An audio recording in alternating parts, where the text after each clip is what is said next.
বিষয়ে জানতে চাইলে প্রাথমিক ও গণশিক্ষা মন্ত্রণালয়ের অতিরিক্ত সচিব মাসুদ আক্তার খান বলেন, সারা দেশে শূন্য পদের শিক্ষকদের তালিকা প্রস্তুত আছে। প্রাথমিকে 7% নারী কোটা রয়েছে, কিন্তু গত বছর উচ্চ আদালত চাকরিতে নতুন কোটা অর্থাৎ মেধার ভিত্তিতে 9% নিয়োগ দেওয়ার রায় দিয়েছেন। প্রাথমিকে শিক্ষক নিয়োগের ক্ষেত্রে কি বিধিযুক্ত হবে?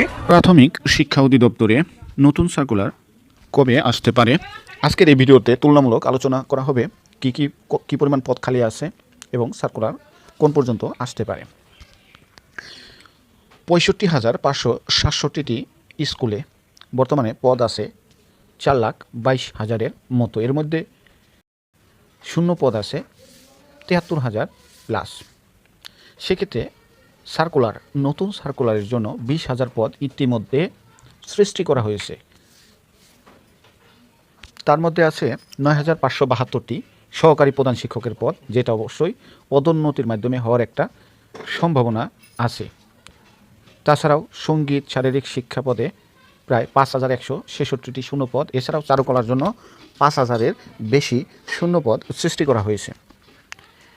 সার্কুলার যখন আসবে সেক্ষেত্রে সকল অর্থাৎ সহকারী শিক্ষক, সঙ্গীত শারীরিক শিক্ষার শিক্ষক এবং চারুকলার জন্য একই সার্কুলারটা আসার একটা সম্ভাবনা আছে। নতুন সার্কুলার আসতে বিলম্ব হচ্ছে কেন বা কবে আসতে পারে? এখন প্রাথমিক শিক্ষা অধিদপ্তরে নারীদের জন্য 60% নারী কোটা বর্তমানে বহাল আছে কিনা, অর্থাৎ পূর্বে 60% নারী কোটা ছিল নারীদের জন্য।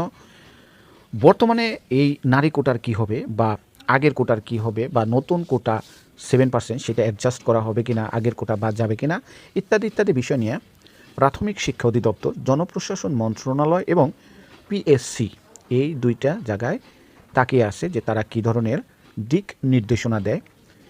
ইতিমধ্যে ডক্টর মোহাম্মদ ইউনূস এবং শিক্ষা উপদেষ্টা তারা তোড়জোড় শুরু করেছে। এখানে প্রাথমিক শিক্ষা অধিদপ্তর শুধুমাত্র পিএসসি এবং জনপ্রশাসন মন্ত্রণালয়ের থেকে দিক নির্দেশনা আসলে খুব তাড়াতাড়ি নিয়োগ প্রক্রিয়া শুরু করবে। সেক্ষেত্রে কবে সার্কুলার আসতে পারে?